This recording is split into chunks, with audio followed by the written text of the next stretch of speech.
मित्रों, नमः संस्कृताय। मैं राहुल कुमार, राहुल स्टडी 91 पर आप सभी लोगों का स्वागत, वंदन, अभिनंदन करता हूं। मित्रों, अब आप देखेंगे ये प्रैक्टिस सेट्स नंबर 8वां है। मित्रों, इसमें 60 क्वेश्चन रहेगा। बस 10 मिनट से 15 मिनट तक रहेंगे। आप लोग बने रहिएगा। आप लोग अगर जो मुझ पर विश्वास करते हैं, निश्चित रूप से मैं ईश्वर से हमेशा यही सुबह शाम सफलता के लिए, आप लोगों की सफलता के लिए यही कामना करूंगा कि आप लोग उस मार्ग को तुरंत पा जाएं, अपने स्थान को ग्रहण कर लीजिए। टीजीटी, स्पेशल टीजीटी मित्रों, ध्यान देंगे, स्पेशल टीजीटी के लिए है।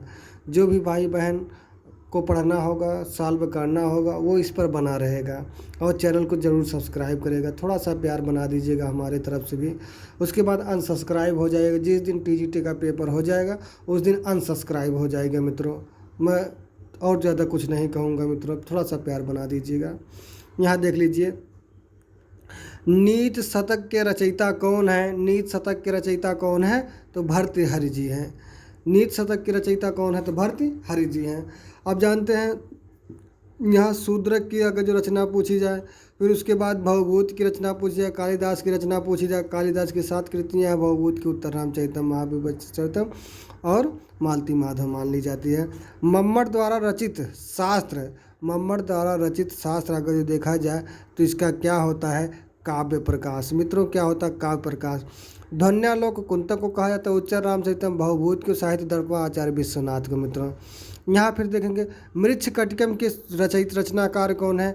इसीलिए मैं पहला इसमें ये नहीं बताया। मित्रों, आप लोग जानेंगे कौन? शूद्रक है।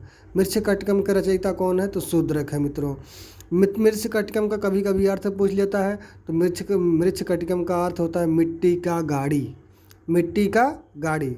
यहाँ देखेंगे, सहस्त्रम, सहस्त्रम को कहा जाता है, सहस्त्रम मतलब हजार, हजार को कहा जाता है। मित्रों, एकोन त्रिंशत किसे कहते हैं?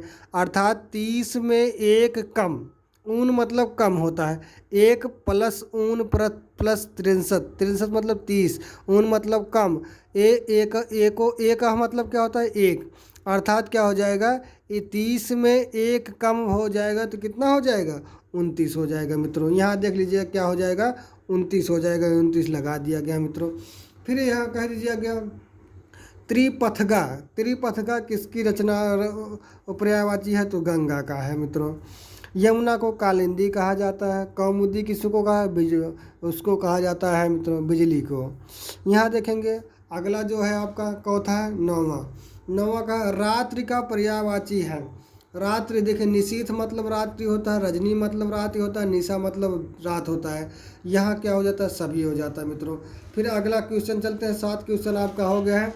देखेंगे, 7 क्वेश्चन हो गया है। 8वां क्वेश्चन देख लीजिएगा। मित्रों, 8वां क्वेश्चन क्या कह रहा है? यहाँ देख लीजिए, सर्ग शब्द का अर्थ है, सर्ग मतलब क्या होता है? सृष्टि। अर्थात सर्ग का अर्थ क्या होता है? सृष्टि होता है। मित्रों, जो शब्द के अंत में जुड़ता है उसे क्या कहते हैं? जो शब्द के अंत में जुड़ता है उसे प्रत्यय कहा जाता है। क्या कहा जाता है? पत्र प्रत्यय। जो शब्द के आदि में जुड़ता है उसे उपसर्ग कहा जाता है। यहाँ देखेंगे, संस्कृत व्याकरण में कारक के कितने भेद हैं? संस्कृत व्याकरण में कारक के 6 भेद हैं। इसके लिए भी वार्तिक कहा गया है। यहाँ देखेंगे मित्रों, कर्ता कर्मम करणम संप्रदानम तथैव चापादानादि अधिकरण मित्याहु कार्यकाण षड, अर्थात 6 हो जाते हैं। कर्ता कर्म करण, करण हो जाएगा। फिर उसके बाद क्या हो जाएगा? संप्रदान हो जाएगा, अपादान हो जाएगा, उसके बाद क्या हो जाएगा? अधिकरण हो जाएगा। 6 के 6 हो जाते हैं। मित्रों, संस्कृत में यहाँ देखेंगे, संस्कृत में कितने लकार होते हैं? संस्कृत में यहाँ कह दिया, संस्कृते कति लकारा अस्ति। संस्कृत में ऐसे बताया, संस्कृते कति लकारा अस्ति, अर्थात कितने लकार हैं। तो संस्कृत में कितने लकार हैं? तो 10 लकार हैं। ये पूछा जाता है। मित्रों, अब अगला देखेंगे, यशांसी। यशांसी का संधि विच्छेद। यहाँ देखेंगे, यशांसी का संधि विच्छेद होता है यशान प्लस सी बराबर यशांसी। फिर उसके बाद संधि का संधि विच्छेद क्या है? संधि का संधि विच्छेद क्या है? तो आप जानते हैं, सम प्लस धी बराबर संधि। सम प्लस धी बराबर संधि। यहाँ देखें, संस्कृत में कितनी विभक्तियाँ होती हैं? संस्कृत में कितनी विभक्ति होती है? 7 विभक्ति होती है। यहीं पर आंसर मिल गया। मित्रों, आगे बढ़ते हैं। देखिएगा मित्रों, क्या कहा? लिरी तथा ता। लिरी तथा ता का उच्चारण स्थान, अर्थात तवर का उच्चारण स्थान क्या है? आप जानते हैं लीट लसाना मूर्धा, लीट लसाना दंता होता है, ऋट वसाड़ा मूर्धा होता है। यहाँ देखेंगे आको विसर्जनीय नाम कंठा होता है, लिट लसानाम दंता होता है, उपो पद्मानिया नाम ओष्ठव होता है और ऋट वसाड़ाम मूर्धा होता है। तो आपका लिरी पूछा है तो इसका क्या हो जाएगा, दंत हो जाएगा, लिरित लसालाम दंता। यहाँ देखेंगे माहेश्वर सूत्र को कहा जाता है, माहेश्वर सूत्र को मित्रों देखेंगे अक्षर समामनाय कहा जाता है, प्रत्याहार सूत्र भी कहा जाता है, शिव सूत्र भी कहा जाता है, अर्थात इसमें से क्या हो जाएगा, सभी हो जाएगा। फिर अगला देखेंगे ह्रस्व स्वर की संख्या कितनी है। ह्रस्व स्वर की संख्या मित्रों आप जानते हैं 5 होता है। 5 कैसे होता है आप जानते हैं क्या, अक, अक प्रत्याहार के अंतर्गत रख देंगे तो ह्रस्व स्वर सब आ जाए, ह्रस्व आ, ह्रस्व ई, ह्रस्व उ, री, उसके बाद लिरी, यही 5 स्वर आ जाते हैं ह्रस्व। ठीक है। फिर अगला देखेंगे दीर्घ स्वरों की संख्या कितनी है, तो आप लोग विशेष ध्यान देंगे, दीर्घ स्वरों की संख्या 7 ही लगाएंगे, 8 नहीं लगाएंगे मित्रों। क्यों नहीं लगाएंगे, क्योंकि उसके लिए भी रीजन है। दीर्घ री की मात्रा लगभग देख लिया जाता है, कोई नहीं होता है, कोई नहीं होता है मित्रों। आप लोग दीर्घ स्वरों की संख्या कितनी मानेंगे, 7 ही मानिएगा, 8 मत मानिएगा मित्रों। फिर अगला देखेंगे क्या है 19वां प्रश्न क्या कह रहा है, यहाँ पर देखेंगे 19वां प्रश्न मित्रों क्या है, अहोरात्रा, अहोरात्रा में कौन सा समास है, तो द्वंद्व समास है। ये बहुत महत्वपूर्ण है। अहोरात्रे कः समासः अस्ति, इस प्रकार से कौन सा समास है, तो यहाँ द्वंद्व समास है। पंचवटी में समास है, पंचानाम वटी नाम समाहार, अर्थात कौन सा समास हो जाएगा, द्विगु समास हो जाएगा। निम्नलिखित में कौन सा अव्यय पद है, गौरी देखेंगे ये भी अव्यय स्त्रीलिंग है, गुरु देखेंगे ये पुल्लिंग है, लता देखेंगे स्त्रीलिंग है, अर्थात यहाँ यथा जो शब्द है ये अव्यय शब्द है। अब अगला देख लीजिए क्या कहा जाए, नीलकंठ में कौन सा समास, नीलकंठ में जिसका नीला कंठ है उसका क्या हो जाएगा, अव्ययीभाव समास ना होकर के बहुव्रीहि समास हो जाता है। अगला देखेंगे यहाँ देखेंगे क्या कहा, दा धातु किस गण की है, दा धातु किस गण की है मित्रों, यहाँ तुरंत जान जाएंगे आप लोग 23वां का, अर्थात जुहो त्यादि, जुहो त्यादि गण है।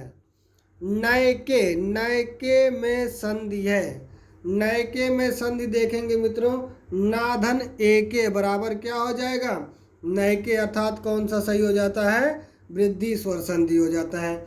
यहाँ देख लीजिए शिशु मोदकाय रोदिति, अर्थात शिशु लड्डू के लिए रोती है या रोता है। यहाँ देख लीजिए उदाहरण किस सूत्र से बना है, रोने का मतलब क्या होगा, यहाँ वो तो नहीं, किसके लिए क्या चाह रही है, तो लड्डू चाह रही है, अर्थात 25 का क्या हो जाएगा, रुच्यर्था नाम प्रियमाणा, जैसे वह पुष्पों को स्पर्श करती है तो वहाँ क्या हो जाएगा, सह पुष्पाणि, सह पुष्पाणि स्पृश्यन्ति, अस्पृश्यति हो जाएगा मित्रों, क्योंकि वह पुष्पों को, पुष्प जो हो जाता है वह जो होता है कर्ता हो जाता है, पुष्प जो होता है कर्म हो जाता है। ठीक है, तो वही हो जाएगा सह पुष्पाणि स्पृश्यति, तो यहाँ स्पृश्यति हो जाता है। यहाँ देखें हरे रोचते भक्ति में, हरे पद में कौन सी विभक्ति, चतुर्थी विभक्ति है। इसका हरि का रूप जब चलता है, हरि हरिम हरिड़ा हरे, हरे हरे हरऊ हे हरे, इस प्रकार से देखेंगे मित्रों। तो यहाँ क्या, फिर अगला देखेंगे 27 वाला क्वेश्चन, आप लोग तुरंत देख लीजिए 27 वाला क्वेश्चन। 27 क्वेश्चन क्या कह रहा है, यहाँ देखें आकथितम चा सूत्र में कितनी द्विकर्मक धातुएं हैं, तो 16 द्विकर्मक धातुएं बताया गया है। दुह याच पच दंड रुध चीब्रु चीब्रु सासु जिम थम उसाम कर्मयु कस्यादि कथितम तथा श्यानी हरि कृष्ण, तो 16 के 16 हो जाते हैं। यहाँ देख लीजिए अगला क्या है 28वां, क्रीडनकम, क्रीडनकम शब्द का अभिप्राय है, तो यहाँ देखेंगे खिलौना होता है मित्रों, ये बहुत बार पूछा गया, ये रिपीटेड में। फ्लैश कार्ड शिक्षण अधिगम सामग्री है, ये दोनों है मित्रों, दृश्य एवं श्रव्य दोनों है। तो यहाँ देखेंगे यहाँ क्या हो जाता है, यहाँ मनुस्मृति में दिख रहा है मित्रों, यहाँ देख लीजिए, मनुस्मृति में धर्म के कितने लक्षण बताए गए हैं। धर्म के कितने लक्षण बताए हैं? 10 लक्षण बताए गए हैं। मित्रों यहाँ मैं क्षमा चाहता हूँ, ये दृश्य काव्य सिर्फ है। कौन सा? ये दृश्य काव्य, फ्लैश कार्ड, ये श्रव्य काव्य नहीं है मित्रों। यहीं पर आपका 30 क्वेश्चन हो जाता है। फिर अगले वीडियो में फिर 30 क्वेश्चन मैं तुरंत दे रहा हूँ आप लोगों को मित्रों। धन्यवाद।